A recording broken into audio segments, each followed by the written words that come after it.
prayer, and then afterwards I'll tell you what to expect. Lord, we come before you today. I want to thank you for your many blessings, your love, grace, mercy, and kindness to us. Help us in this meeting that we can be profitable for you and your kingdom and your glory and your honor. We pray for your blessings this day. In Jesus' name, amen. You may be seated. Oh, yes. All the members of the congregation, those that are members, have been voted in members. If you could please stand for account for the congregation. All right.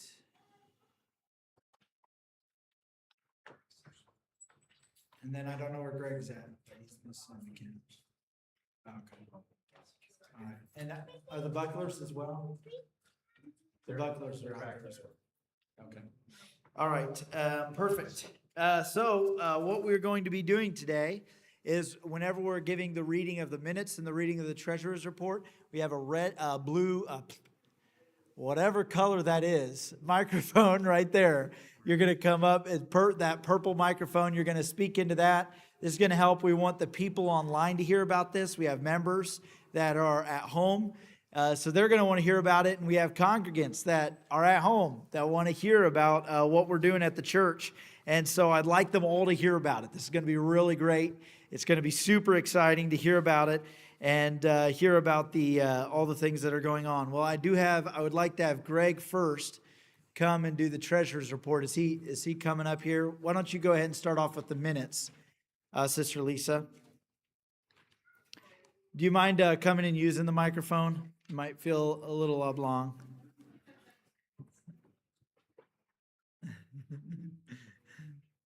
Watch out for that wire.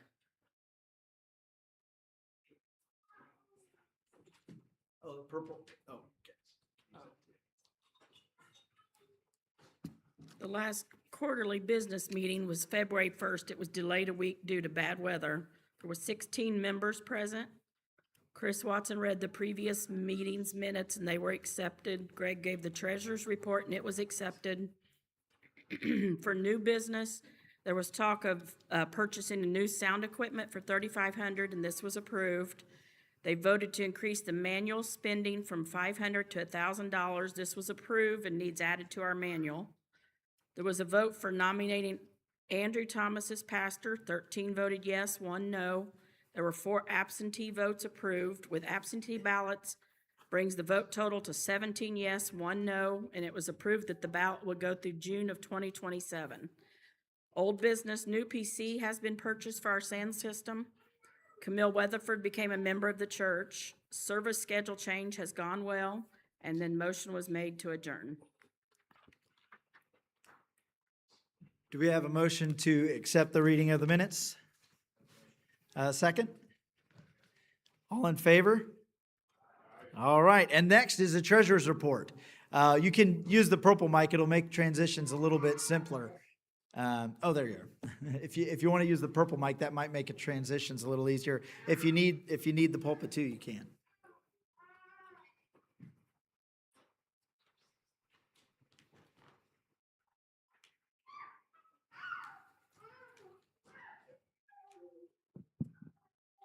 All right.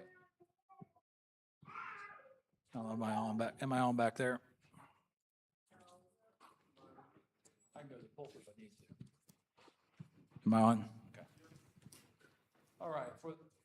For the quarter ending, I'm going to say I was going to do the quarter, but since we were already into May, I just did the first 4 months of the year for the balance sheet. So the balance sheet, I'll just go over the numbers that we have. Right, currently we have in all of our accounts, we have $60,000, $60,481.73. Of that, the general fund is at $59,317.59. The admissions fund is at $407.15, and the Sunday school fund is at $756.99. So that gives us a grand total of $60,481.73. So that's where we're at as far as balance is right now. And our balance has gone up, I think, probably $8,000 to $9,000 since the last quarter. So that's good. So your giving is tremendous. And then just to go over the expenses for the last quarter and the income, The income came to a total of $39,734.33, and that crosses all the admissions, Sunday school, and the general fund. And if you look at the total expenses for the past quarter, the total expenses were $30,572.82. So we have about $9,000 overage, that we've made, and we've made income strides with. So that's been helpful to pay for some of the things that we're paying for. Any questions or concerns about the treasurer's report today? All right, thank you. Do I have a motion to accept the treasurer's report? Second? All in favor? All right, perfect. I'm going to ask Brother Greg Burkett and Brother Chris Watson if you guys could come forward.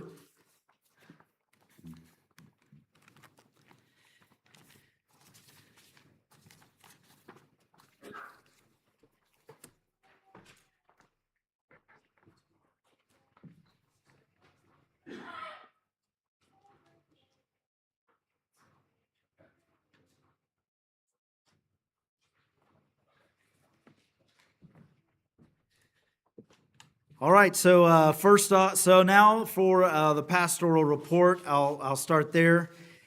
This is not quite 6 months. My report started about 5 months ago, and I didn't give a pastoral report the last time.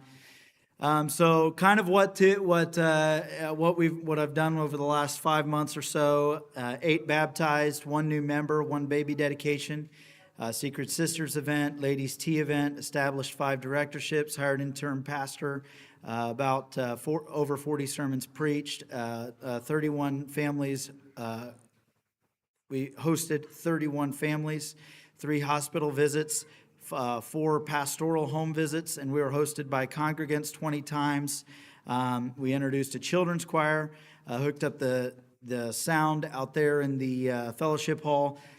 Started a podcast. It hasn't debuted yet, but we've only done one, so it's not really too much that we've done. But nonetheless, started a podcast, and hopefully that's going to be coming out soon, and you guys are going to be featured in it, so be prepared for that.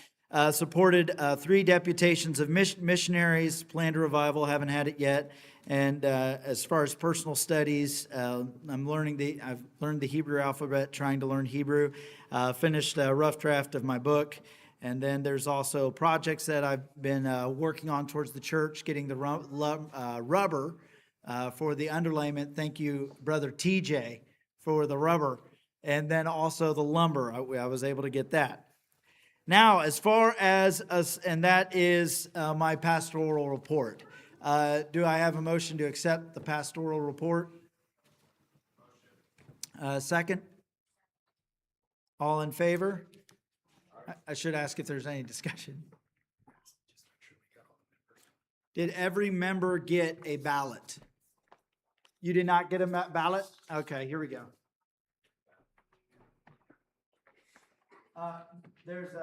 So these membership ballots, we want input from everybody, but we have ones that have been embossed. Those ones are for the membership. So if you are a member, please take that. That's how we keep legal. But we want everyone's input on these agendas nonetheless. Need one more? All right.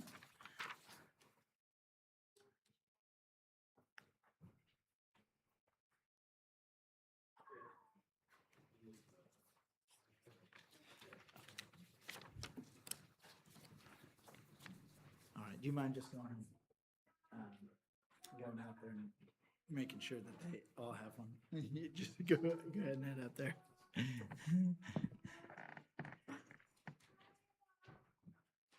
All right.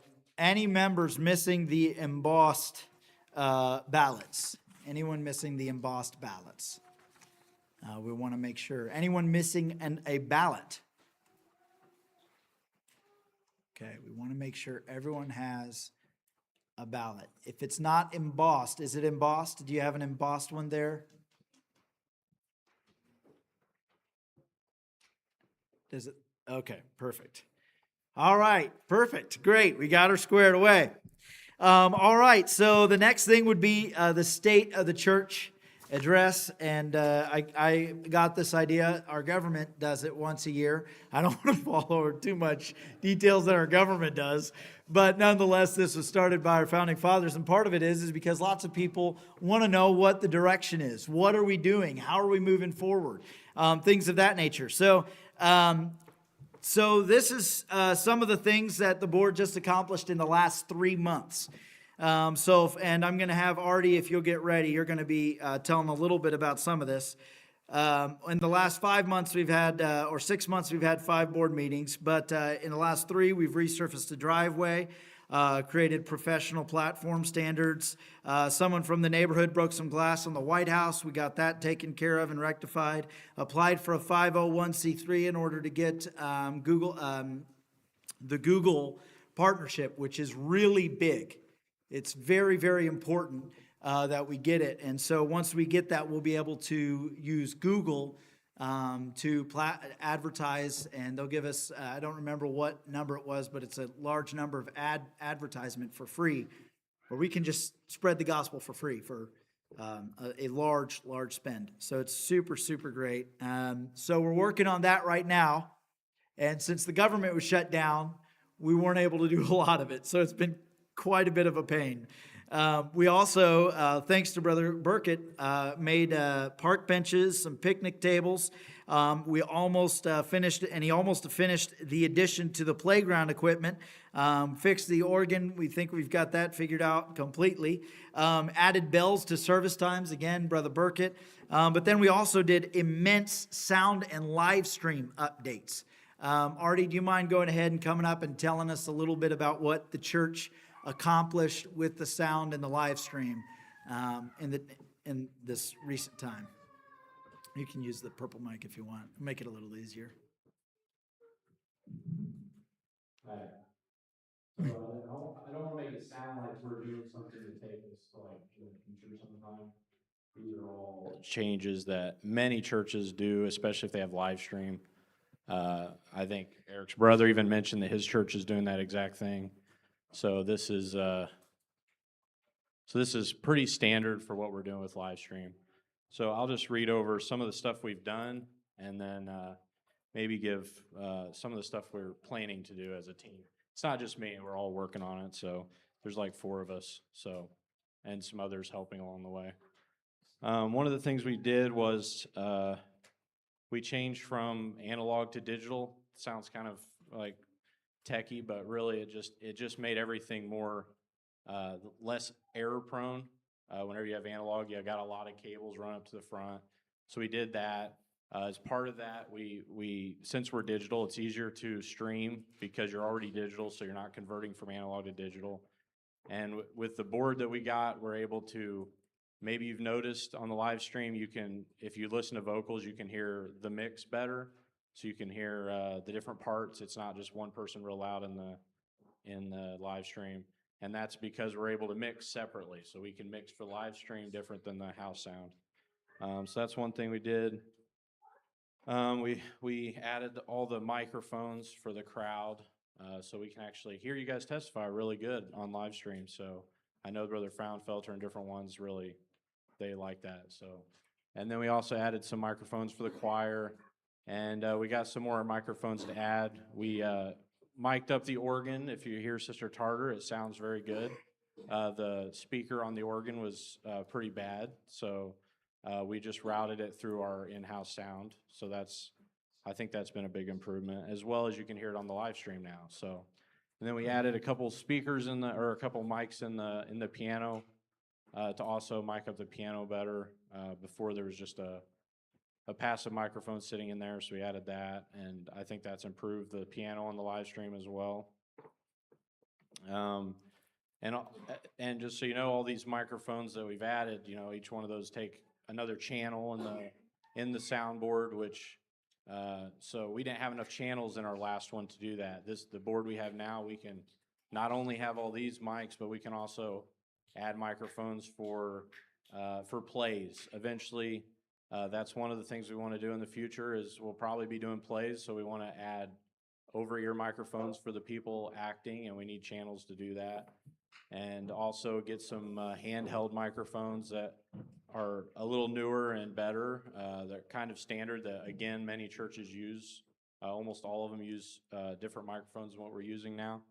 They went wireless, but and then we're also planning to add some lighting for plays again, so that's going to be something that will be coming eventually.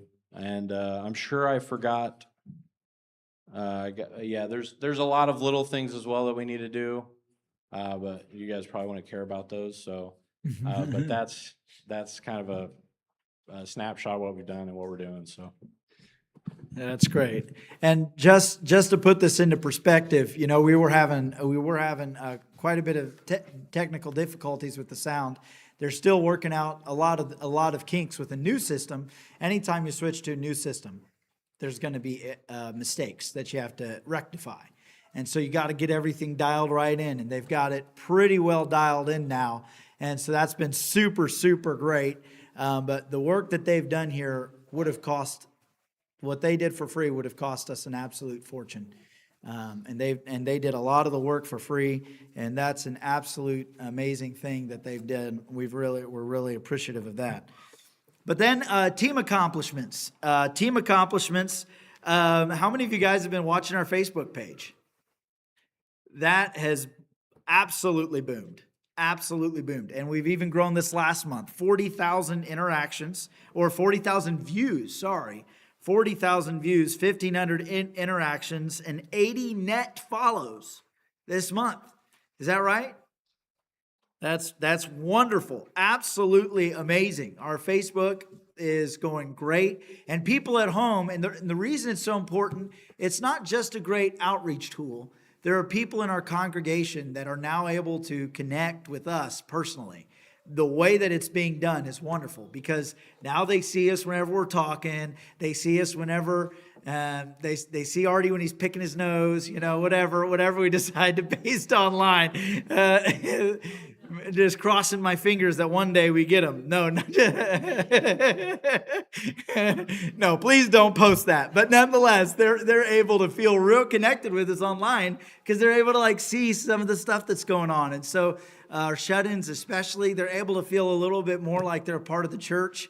More so than just see us on Sunday. They're able to see us whenever we come in and we fellowship and kind of get a piece of that through that. And Mega's doing a wonderful job on that. We did, and then another thing we did is we made a change on the first and third Sunday, and we're thinking the next membership meeting, we'll be voting on it to see exactly how whether we think it was an improvement, a negative, but we're going to have information on that come the next membership meeting. We doubled our YouTube viewership. So we doubled our YouTube viewership. It's a ton of viewers on YouTube. As already said, drastically improved sound, drastically improved live stream, improved the speakers, improved with the mics there, mic there, mic'd that, got a new thing over there, whatever it's called, the stage box, all sorts of different things there, and added nice new cameras so that they can zoom up right up close on Adam's face when he comes up to give his announcements. We added 4 families to regular attendance. Jacob and Shannon have also begun a book. And I want them to, Shannon, why don't you go ahead and come up and tell the congregation what you're doing for us. This is going to be super exciting. They're going to be producing a pamphlet, and they're also going to be producing a book, and maybe even doing something for the Historical Society as well. So why don't you tell us a little bit about that? If you want to just close that laptop, you can do that. Okay. Yeah, so we've been tasked with writing a history book for the church, and with creating a brochure that kind of gives a little bit of a blurb about that history and who the church ministers to and who the pastors are and so on and so forth. But it takes a lot of preparation to write a history book, and that's where I need you guys to be cooperative. So some of you all have been given this questionnaire, and quite a few of you have not returned it to me. So if you would be interested in filling out a questionnaire, which is basically like This is more for the people who were involved in the mergers. I would like your perspective on how your church first kind of responded to the idea of the merger, and then, if you still see parts of your church even after the merger, that type of thing. So again, I've given this to some of you. Please return it to me. And if you are interested in filling out one, I have extra. So I am more than happy to get that from you all. Additionally, we have gotten a good bit of history for the church from Brother Burkett. Thank you so much. But if you are aware of any other tidbits concerning the church history or your previous church, so the merging, the history concerning that, please get it to me. If you have, maybe it's a van or bus kid or someone involved in a ministry somewhere, when we could get a testimonial from them, that would be really good. If any of you would have access to diaries or journals that would talk about the churches, that would be really helpful as well. We're just looking for information, perspectives. We're looking for opinions just on the history of all the churches that have been involved in this. I do ask that you would try to get the information to us quickly, as I cannot guarantee my attendance over the next couple weeks. And we would like to begin writing this book when we go down to Kentucky for the summer. We'll have lots of downtime, so that's when we would like to have all the information compiled and ready for us to begin work on it. So basically, within the next 2 or 3 weeks, please get me it. Thank you so much. This is going to be wonderful. This is going to be incredible. Very excited about this. So this is going to be a book about the history of the church. And I think one of the richest things about the history of this church, besides the merger, is the history of adoption. I think that's something amazing with how many people have adopted and went through the process with that, and just so many different things that have happened at this church that every now and then Greg will give me a little piece of information, or I'll find a piece of history here, and I'm like, wow, that is a rich history of a church, and lots of people don't even realize all the rich things that have been done at this church. So that's wonderful. And then another thing that the team accomplished, the church team here accomplished, is we've nearly finished the basketball goal. Have you guys noticed that bright blue orange court out there? Okay, all right. Woo. 5 of you. Okay. Yeah, so we've got that. So it's going to be super, super great. And then the future vision. So what are we wanting to do in the future? I'm going to talk to you a little. We're going to have a few different people talk to you about this. And this is the future vision of the church that we'd like to see this done this quarter. I'd like to see this done this quarter. So not a whole lot of items, but we would like to fix the floors in the bathroom. The tiles are coming up. We need to get those looking sharp. We don't want, we don't want to have our kids slip on them, or we slip on them, or company slips on them. We don't want guests. We want to make sure that those floors are nice and secure. So fix the floor, build a soundproof nursery area, extend the playground 10 feet out, and add AstroTurf. I saw a child earlier today holding up a cold rag to their face. Which one was it? They got hit in the face. I think they fell and they got hit and they were in pain. Not too much, but either way, the AstroTurf will be nice. It's going to be a little bit more soft landing for them. So they're not going to learn as much, but they'll be safer. So nonetheless, it is going to be a little bit nicer for that. So, but then we're going to extend the basketball court and finally finish it. It's got to be out about another 4 feet. We're going to add new basketball goals. This is going to be great for the teens. We're going to be building a pavilion, 20 by 40 or 24 by 40. Still yet to be determined, but a nice big pavilion out there, 20 by 40. And that's part of the reason those benches have been built for that. And then we're going to be finishing the fellowship hall sound upgrades. So that's another thing we want to do. And then we also want to finish the fellowship hall sound dampening. If you guys have been over there, anytime you say hello, it sounds like you're in the middle of Echo Canyon itself. It's pretty loud, especially whenever you have lots of kids. And we want lots of kids, but we also want to be able to hear each other talk. And so we're going to be getting the sound dampening as well over there, and it's going to be super great that way. So those are the projects that we want to get done this quarter. Those are this quarter projects. And then the next thing are the absolute needs. Some of them are in the works, but these really are things that are needs that we're working on now. An orientation director, outreach director. Some of these are actually in the process of getting taken care of.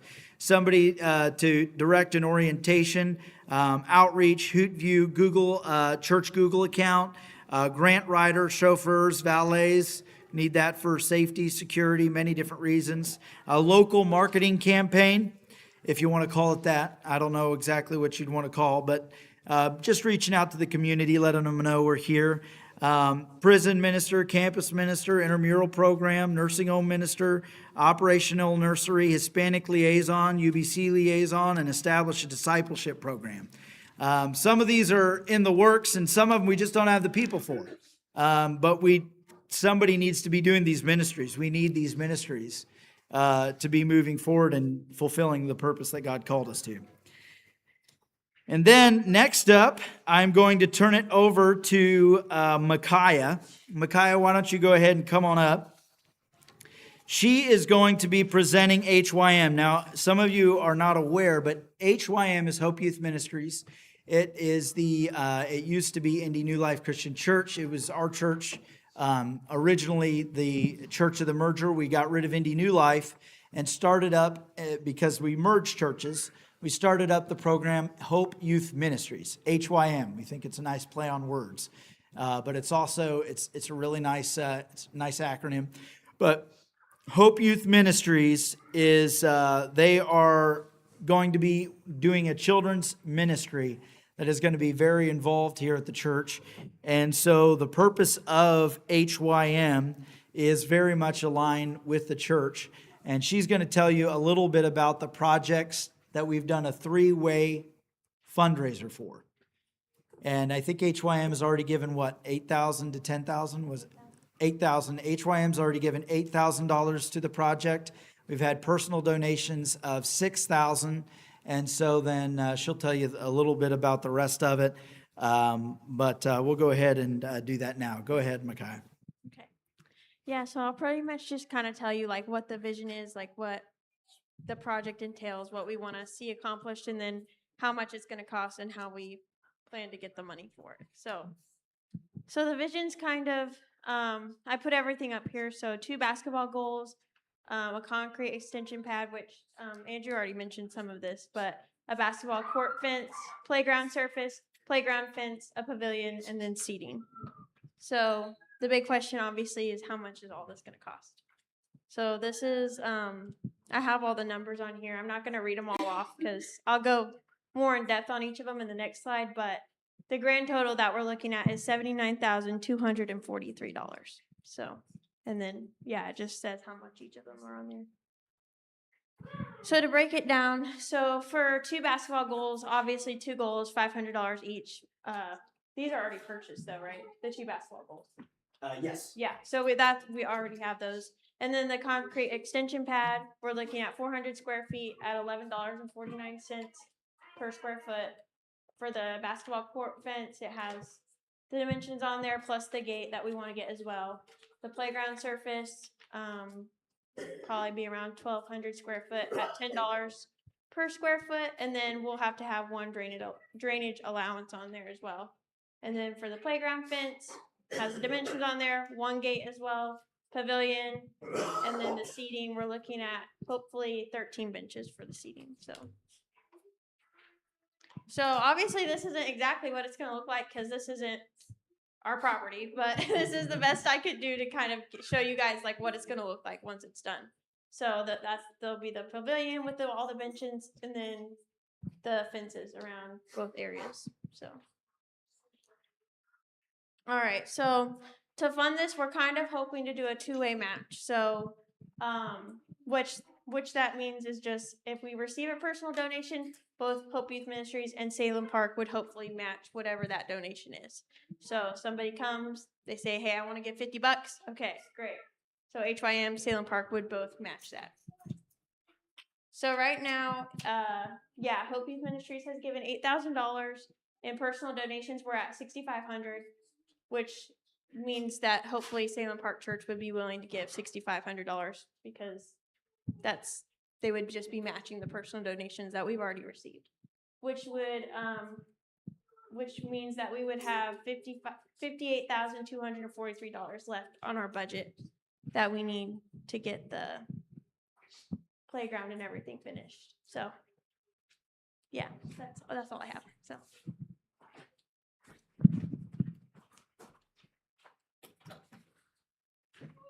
All right, perfect. So that is what option number one is. Ballot item one is $5,000 per month up to $10,000. Now, it may take more. We actually don't even know that it'll take that much, but if it takes more, then you know that we'll bring that up at the next quarterly meeting. So we'll bring that up at the next quarterly meeting, and everybody understand that. If you don't understand or have questions, raise your hand.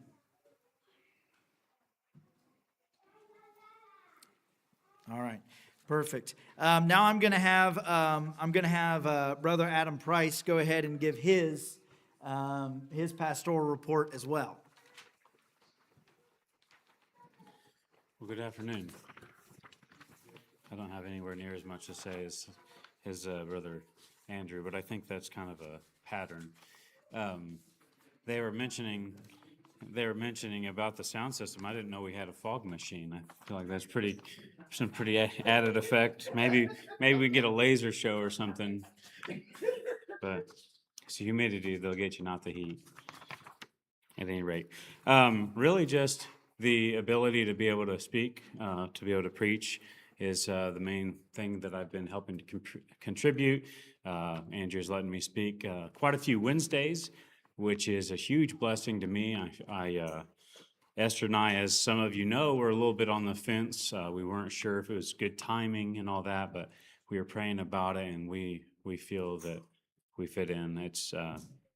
It didn't even really feel like a transition to me. It kind of felt like we were coming back home. It's been really awesome, really encouraging to us, me especially.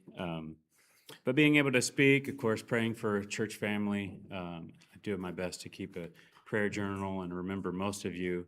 I'm a little bit forgetful, so I got to write things down. And then just trying my best to be an encouragement to a lot of you, be an encouragement to Brother Andrew, try to help keep him sane. Smile at him with all his ideas. Anyways, don't want to say anything discouraging. But and of course, something that I'll probably be promoting more is I love to either loan people books. My grandfather, when he passed away, I have quite a few books. I mean, not compared to some people, but a few hundred at least that I usually loan out or give people books. And then I love to give people Bibles. I am kind of a Bible nerd. I have Esther gets aggravated at me because I have stacks of them that I'll find on sale or deals. But Andrew and I were talking. I feel like that'd be an awesome thing for the church to have.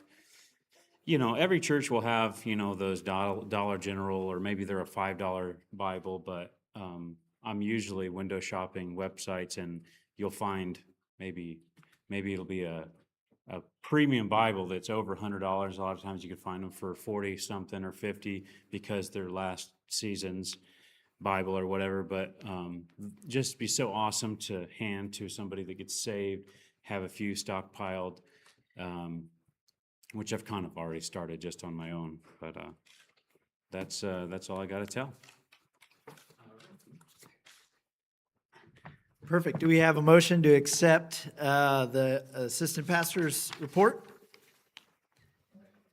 Do we have a second? Yes. All right. All in favor? Amen. Amen. All right. Perfect. Next thing is there's one more that's going to be presented here. Dad, if you want to start getting ready while we talk about this. So I mentioned the projects. Now, some of this is going to be happening regardless. There's been votes for it, and we have pretty much everything that we need. We don't really know. Some of it is dependent on you guys, but we're going to act as though there's a yes vote, and if there's a vote of no from the membership, then that's fine. We can always undo it, but we can only get a chance to do it once, and that is I am going to have 5 team captains. This is the name of the game. All right, so be ready. This is the name of the game. First up is going to be you're going to get to choose your project that you want to do with you and your team. But if you go first to choose your project, you're the last to pick your teammate. Okay? So we're going to have team captains, just like in the playgrounds like we used to whenever we play ball. So it's going to be a lot of fun. You're gonna absolutely love it. So part of the reason I had mentioned something, maybe part of the reason Adam was he was worried earlier about all my ideas is because he was on that list originally. But nonetheless, I'm going to have Artie Thomas. You're going to be a team captain. Come on up here. Come on up here. Stare at the crowd. Aaron Price, Greg Burkett, Chris Watson. And I've had a lot of different ideas. This last one, I was shuffling between Brother Bob Tarter and my dad and Adam Price. I was really shuffling between those ones. But instead, I think I'm gonna let everybody evade, and I'll be the project manager of the 5th one. So this is your team. So what I want you to do is go by age, youngest to oldest. So starting on the left, Artie, why don't you go on that side? You're the youngest. Who is? Oh yeah, Aaron and Artie are the youngest. But come over here in the center so everyone can see you. Okay. So since I'm the youngest of the youngest, I'm going to pick first. And I already know that if I pick one of them, they're going to be back for another one of the teams regardless. So I'm going to pick Luke Price. Luke Price, you're on my team. Come on up here. Where are you, Luke? He's guarding the door. You hear that, Luke? If you hear it, scream amen. No. So I got Luke Price.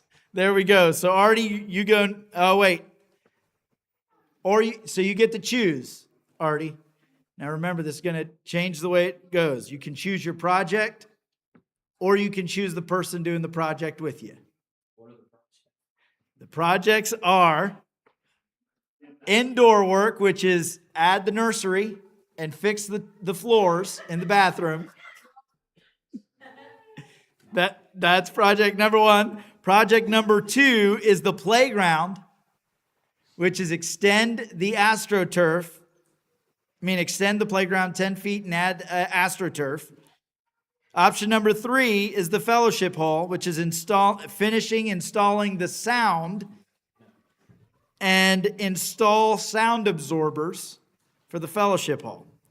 Option number 4 is the basketball court. Okay. And then option number 5 is the pavilion. So you don't get to go. There you go. He chose a project instead of a person. All right, go, Aaron. Do you choose a project or a person? I'll do bathrooms and nursery. Okay, bathrooms and nursery. Brother Watson? You've only got the fellowship hall, the playground, or the pavilion.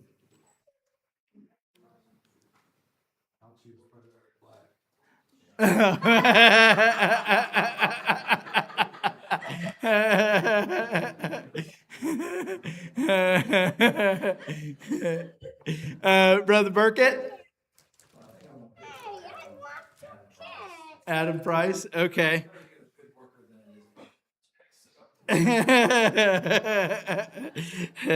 Well, I will do the playground. Okay, Artie, go ahead. Now you guys keeping track? What? Now you pick people.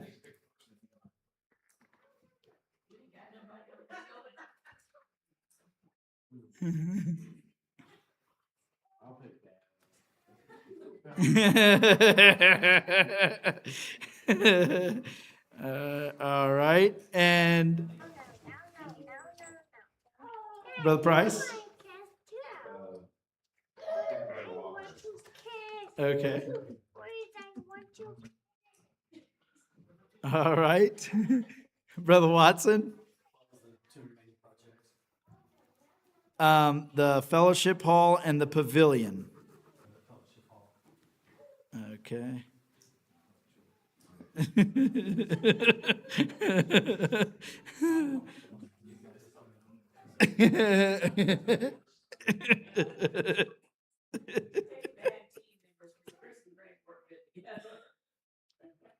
All right. Okay. I pick Austin and the entire teen class. All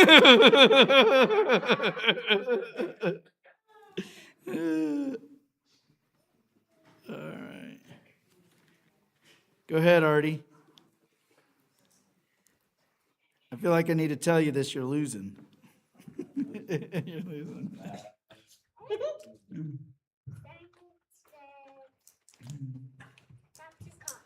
I'll pick TJ. All right.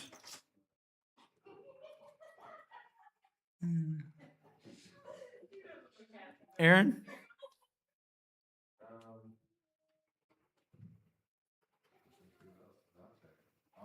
I'll pick my dad. Okay.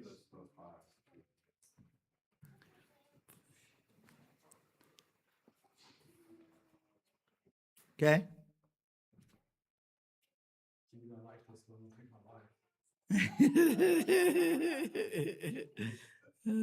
All right.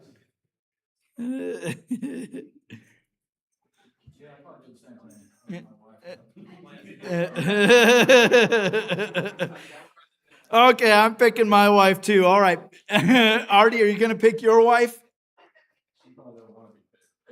If you don't pick her, Aaron will.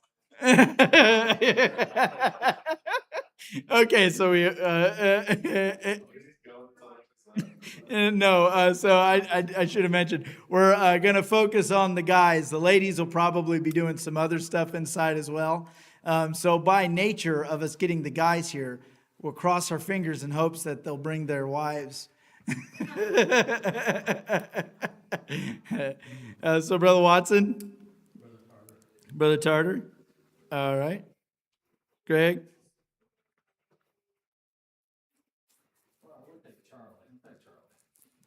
All right. All right.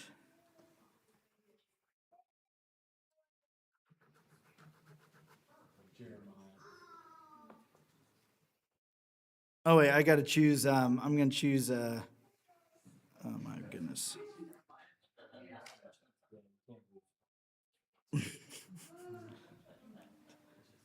There we go. I had the wrong one. Now I've got Brother Gary.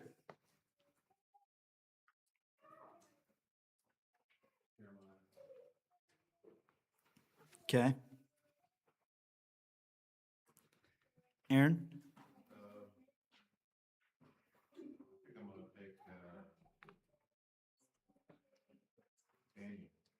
Oh. Daniel. All right.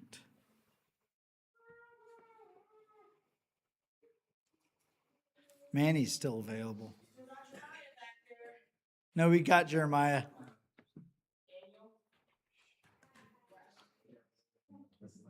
Yep.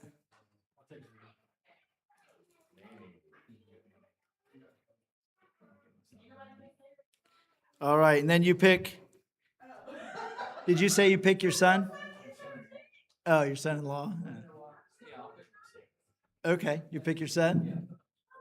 All right, so I think that's the team. So let's see here. So go ahead and mention for me, Aaron, why don't you go ahead and mention your team? You got Brother Walker, you got Roger, you got Daniel. Who else did you have? I got Luke, Austin, Gary, Chris, Chris, you've got Brother Tartar, Manny, and who else? Eric Black. And then the basketball court. Artie's got Dad, TJ, and Jeremiah. Brother Burkett's got his son. I didn't get the other two that you had. I was trying to write them down. What? Oh, that's right. Adam and Charlie. All right, perfect. So those are your teams for the indoor nursery, fix the flooring, and playground, fellowship hall, basketball court, and pavilion. So go ahead and give them a good round of applause. Thank you guys so much. Now, the goal of the team, your team will have succeeded if within the first 3 quarters you finish your job or within the next 3 months you finish your job in the next 3 months.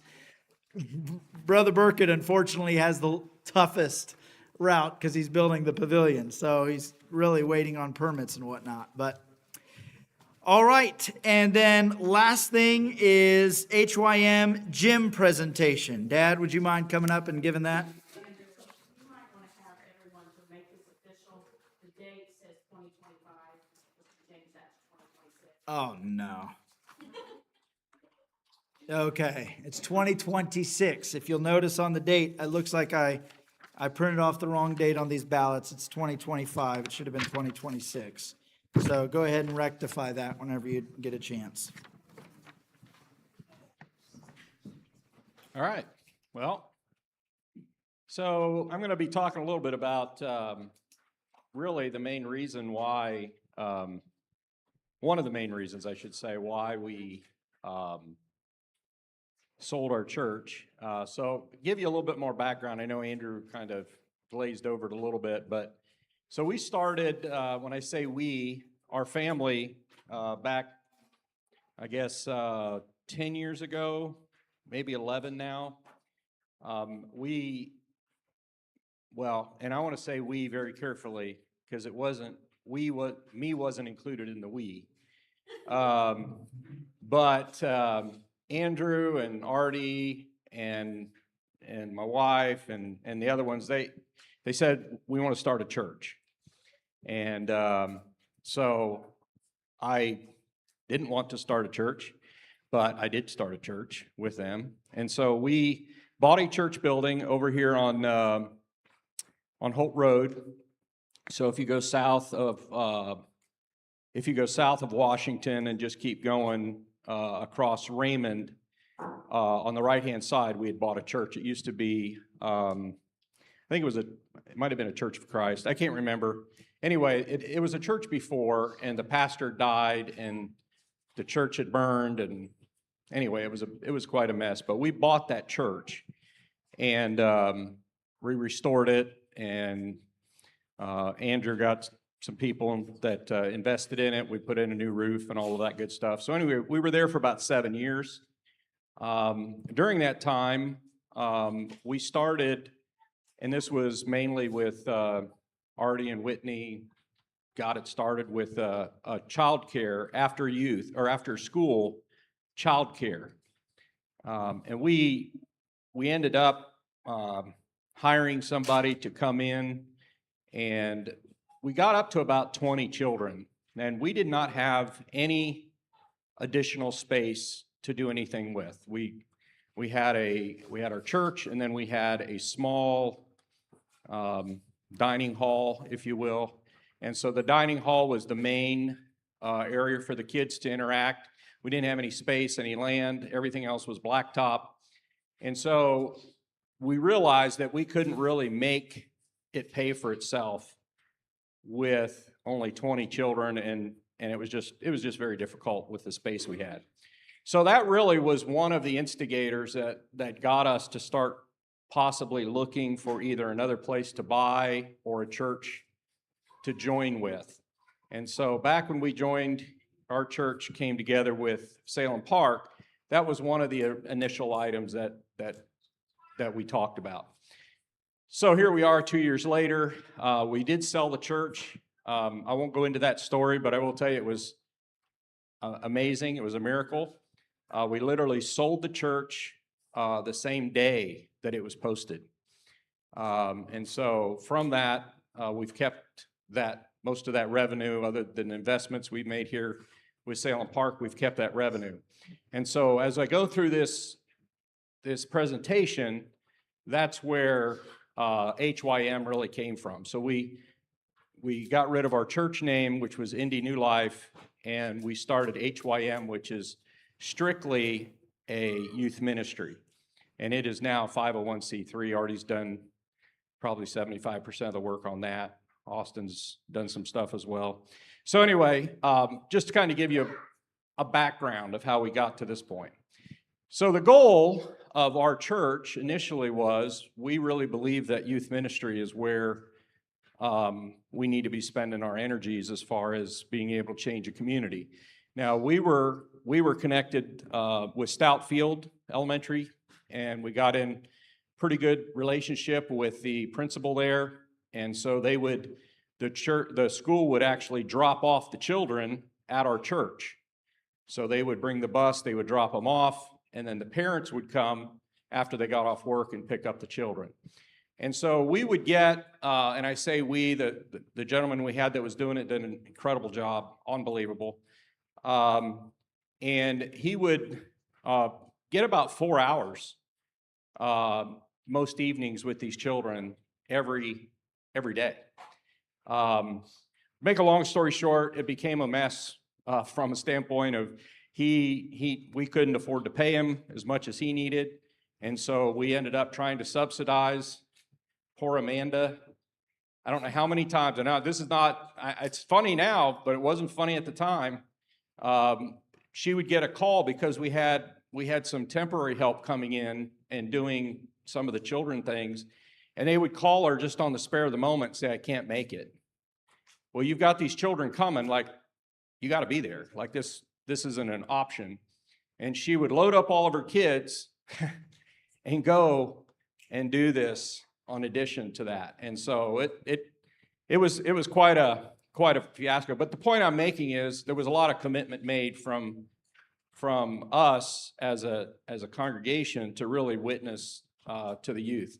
And with Stoutfield, they really joined in with us. So I'm going to go through some of that here as far as kind of why. So in our community where we live right here, we've got, there's 617 students enrolled next door, okay? 617 right across the street. We don't have to have, one of the big reasons why we feel like this was a great thing for kind of what we seen is because there's really no transportation, which was a big deal for us because we had to have the bus drop them off. 617 students, pre-K through 6. As we go through here, one of the things, we're not looking at teenagers. That's not what part of this is. This would be elementary, so it'd be the same age group as you got here. 74% of the children that go there are eligible for free lunch. And so that just goes to show you that and there's almost 24% of this neighborhood that is underneath the poverty level. And that's another reason. So when you say poverty, a lot of us, I think, our first thing goes to the adults, and why aren't they doing this, and why aren't they doing that? And that's all true. There's a lot of truth in the fact that poverty is not all, it's not just because they're in poverty, it's they've done things to get themselves there. However, the ones who suffer the most during that time are the children. And the children had nothing to do with the fact that their parents are in poverty. And so from my standpoint, this has been to me, the children are the ones where we have the absolute benefit. And by the way, if you look through the Bible, the children is a big focus of what Christ had as well. So why does this matter? Well, first of all, if you're going to invest in something, you want to know that you've got a market, right? And so doing a market, that's kind of what I've done here, kind of show you the market of what's available. So I broke it out here. You can see the Hispanics. So you've got Hispanics, which is most. You've got white, which is almost the least. And so you really have a good diversity of people right here in this community to reach out. You know, we talk about missionaries that come here and they're going to another foreign country. Well, we don't have to go very far. We've got the foreign country right in our backyard. And a lot of these people are going, some of them have relatives in those other countries as well. So again, what does this say about after school childcare? Well, first of all, the government does, and I'm going to get into this here in a little bit, but the government does try to fund some of this under certain circumstances. So I'll get into that right now. There are 412,000 children in Indiana who want after-school childcare but do not have it. So what does this mean? Now, I can tell you from absolute experience of what happens. These children go from home or go from school. They go home. And remember, these are all under the age of 12. They go home. There's nobody home. And we can tell you from the fact that the children who came to our church, that many of them go home and they take care of their siblings. They go home, they cook the food, they basically, it's amazing. Like, I can't imagine myself as a 12-year-old. I mean, I could probably take care of myself okay if I went home and there's a refrigerator full of food that I can just, munch out on and have snacks or whatever, but that's not the situation. They don't have these kinds of things. So they're basically going home and taking care of themselves.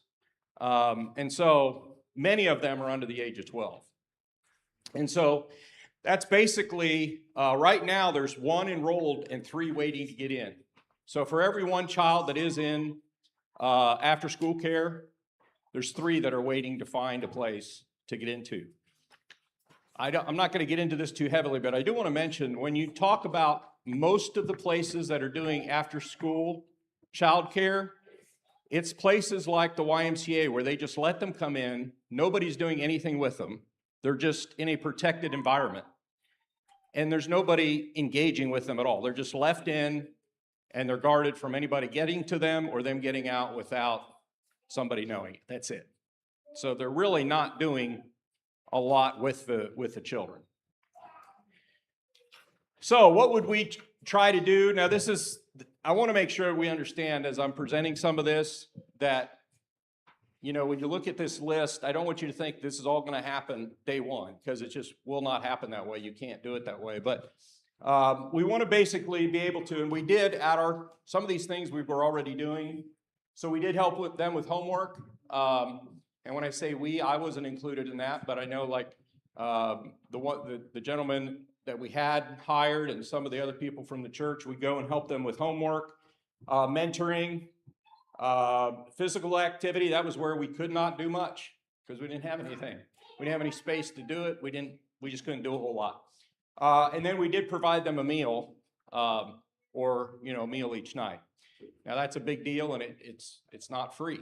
And so, it's something that required quite an investment. But that's kind of the goal of what we want to do with them. Now, the gentleman that was doing it for us, within about, I don't know, how long was it before they knew all the Bible, the commandments? Yeah. I mean, and I don't mean they knew them, like he would get up there, because they would do, on Wednesdays, we would have the children that were in the child care, they would do a presentation for us, and they knew those 10 the commandments backwards and forwards. I mean, they knew them better than I did. And so it was really good, and they knew nothing. Most of the children that came to our thing had never been to church before. And so, anyway, I just wanted to share that. That's kind of the goal of what we would want to provide each day to the children. So one of the things that, as we look at this, because what the whole project here, if you will, is to put up something that is permanent, that can be used long-term. Now, I can tell you for a fact, if you go across the nation, the churches that are continuing to grow without any, it's not even a question, have a way for young people to stay engaged with the church past Sunday. We are so blessed in this church to have young people. Now, if you don't believe me, any of you, just go start visiting churches. I'm not telling you to do that when we have service. Go to their revival services, on a night when they don't have a bunch of visitors. But I'm just telling you right now that a lot of the churches are only old people, and I'm one of them now. So I get a discount now when I go golfing. Because even though I'm not even 60 yet, the guy looked at me last time we went with Aaron, right? And he goes, "I just give it to you because you look like you're old." So Aaron was jealous. That's all right. I got $10 off my golf. But anyway, my point is that old people that's what the churches are made up of. And that's not a good recipe for church growth. Not only do you have a group of people, they're great for support because they attend regularly, they put their money in, they do a lot of the things you got to have for a church, but it's no secret that, you're not going to live forever. And you got to have young people that are helping. And the other thing is young people bring young people. So Andrew's crew, with four girls, that ought to be 4 guys, before too long. So, and then, maybe some of the guys, they're not quite as good at it, but some of the guys may bring girls. So, are you looking at me cross-eyed there, brother?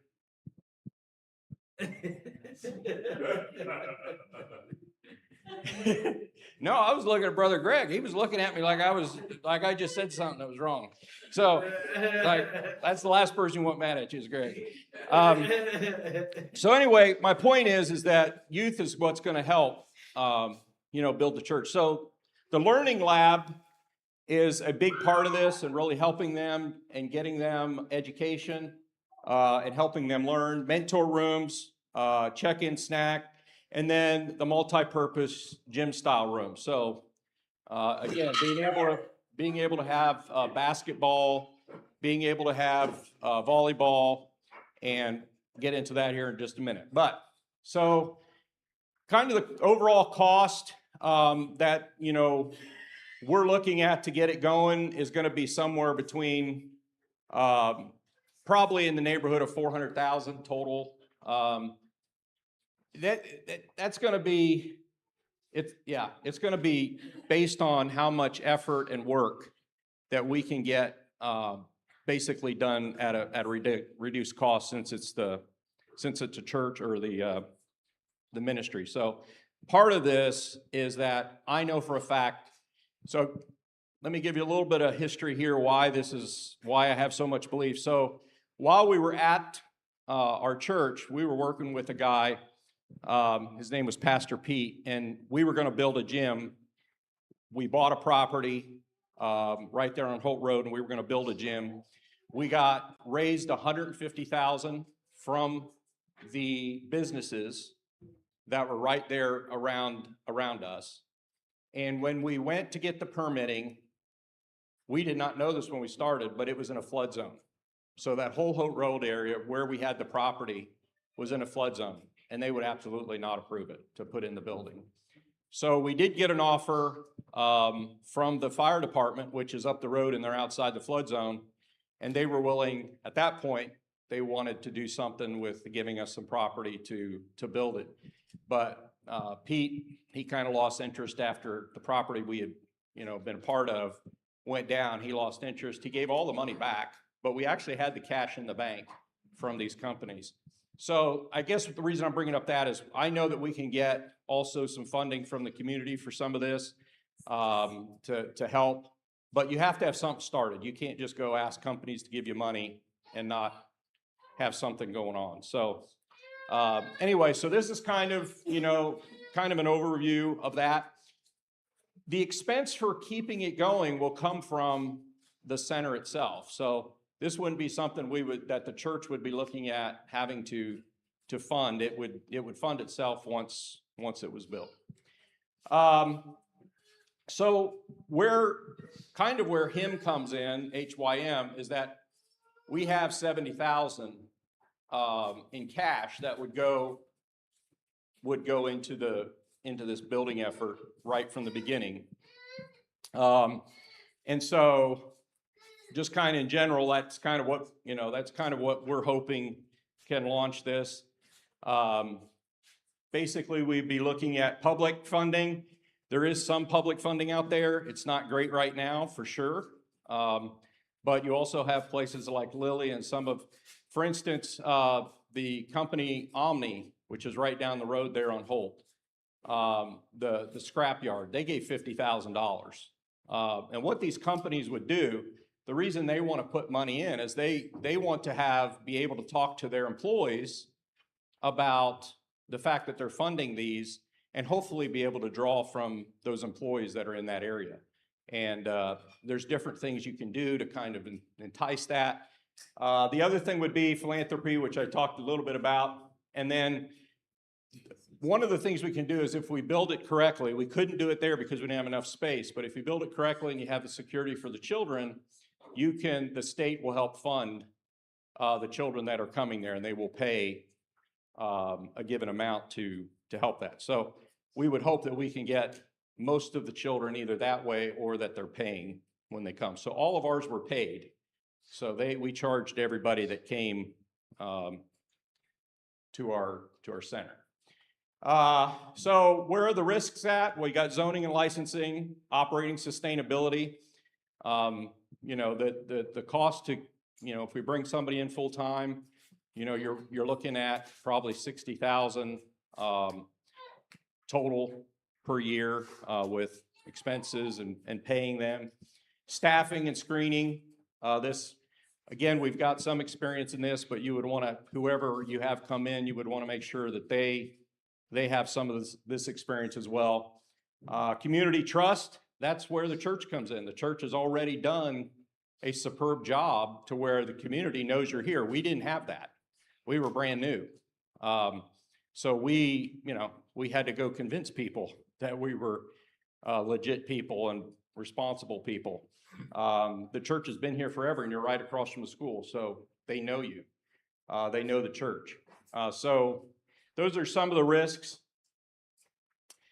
I'm not going to go through this. I don't want to waste your time, the different phases. So the goal here, the ask, if you will, is that HIM would put in the $70,000 cash, and then what we would be looking to the church to do would be willing to put up one of the two houses for collateral to get a loan against to finish out the gym. And our goal would be that if we can get that we would have the gym probably built by next summer. And we've done a lot of pricing, and we've been working on this for, ever since we got here, and before we got here, we were getting pricing. But we have contacted several people, and what we would do from there is, once we really are serious, we got to get permitting before you do anything else. But that would be the ask. From the church, as far as liability, again, this isn't, I know to some people this, sounds like a lot of money, but from a standpoint of owning a home, so we just kind of put it in that perspective. Houses today, we just sold a small house. It was 3-bedroom, 2-bath, 1,500 square foot, and it was like $240,000. So in the whole scope of things, it's not a huge dollar amount from a standpoint of a church. But on the other hand, it is a liability. Now, again, we believe that HIM, along with the people or the children that'll be coming, we will have the funds to make those payments. without the church having any liability. And the idea would be that the church would lease the land to him, HYM, would lease the land for 50 years for $1. That being the case, if anything ever happened to where him was out or didn't use the building or whatever happened, the church owns the building. So the church would, regardless of what happens, the church owns the building. But if we, for the next 50 years, him would have the advantage of using that building for the after-school care, and of course, church things as well. But that's kind of the idea behind that. So, any questions that I can answer before I sit down? Okay. I either did a great job or a terrible job. All right, thank you so much. Now, what I want you all to do is I want you all to take your ballots and I want you to fold them. Yeah, so, and right now, and part of the board for him is that we would have at least one or two of the church members on board. So right now, Greg is on the board. We did have Brother Kyle on there, so we would be looking to add somebody else from the church membership on board. So the answer is yes to the board. I mean, everything's set up just like a 501c3, so you've got to have, we've already followed the paperwork. We have a 501c, you've got to have a board for that. You have to run it very similar to what your church has to run. So the answer is yes to the board. And what we would do is we would have at least one or two board members on that. I think it's actually in the Bible, right, already, that there needs to be, yeah. There has to be a certain percentage of vote. Yeah. So anyway, yeah, to answer your question, there's a board, and Greg's on the board now, but we did have throw the files on there, but we can do something to fill that. Could all the board members for HYM please stand?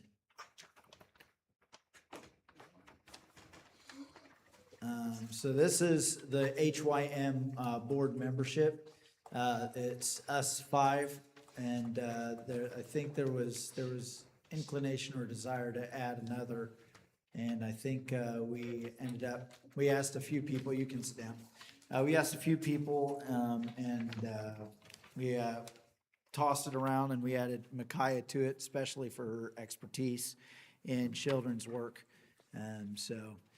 She's been a great asset to the team as well. But anyways, what you can do, and there's one other ballot item that I didn't mention that I forgot. I didn't know for certain. Did we get that approved already? We did, so that second one, you can ignore that second ballot item, or you can just say yes, that's already been approved. But what I'd like to do is I want you to fold your ballots like this, and I'm going to have Brother Watson and Brother Burkett come collect your ballots. Okay, so Brother Watson, would you take this side, and Brother Burkett, would you take this side? And they're going to go ahead and collect your ballots. Everybody hand in a ballot, even if you're a child and you had a ballot and you filled out a ballot, that's more than acceptable. Of course, membership would be the embossed ones. Just make sure you put your names on there as well.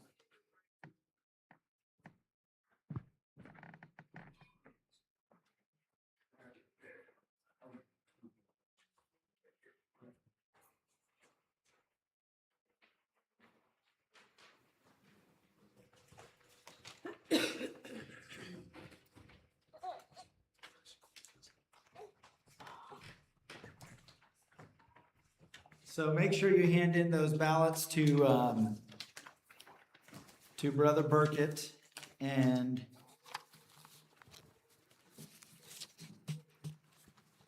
Brother Watson. And we really do want everybody's ballots for sure. Don't forget, this Wednesday is the opening service of our Raising Generations. This Wednesday. So, all right.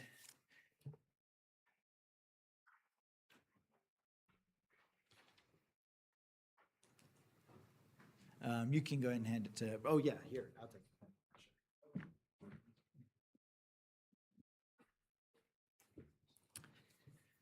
All right. Well, I'm going to go ahead and pray. If you haven't handed in your ballots, make sure you get them to Brother Burkett and Brother Watson, and we'll get that taken care of. If you would, please stand.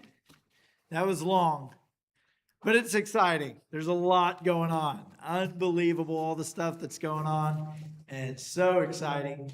Brother Adam Price, would you dismiss us with a word of prayer? Dear God, we're so grateful for your presence. We're thankful, Lord God, for all the exciting things that are going on in this congregation. We pray, dear Lord God, that you just add your blessing on us as we try to do your word. We love you. In Jesus' name.